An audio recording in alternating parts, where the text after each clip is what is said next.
Untuk mendukung Belajar Bentar, kalian bisa mengklik subscribe. Halo, selamat datang di Belajar Bentar. Sekarang kita akan belajar cara menghilangkan kotak centang di file dan folder di Windows 11. Di sini kita belum memiliki kotak centang. Kita akan menampilkannya terlebih dahulu dengan pergi ke View, Show, Item Checkbox.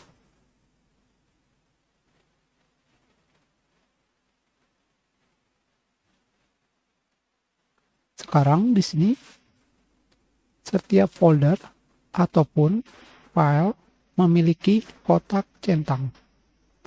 Apakah kegunaannya? Tentu saja kegunaannya untuk memilih file seperti ini.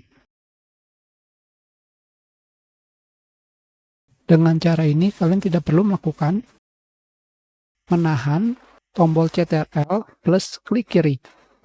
Kalian tinggal memilih file yang kalian inginkan. Tentu saja memilihnya harus di kotak centang. Jika tidak, akan kembali seperti biasa. Untuk menghilangkannya, tentu saja kembali ke View, Show, Item Checkbox. Kita sudahi pelajaran kita. Terima kasih.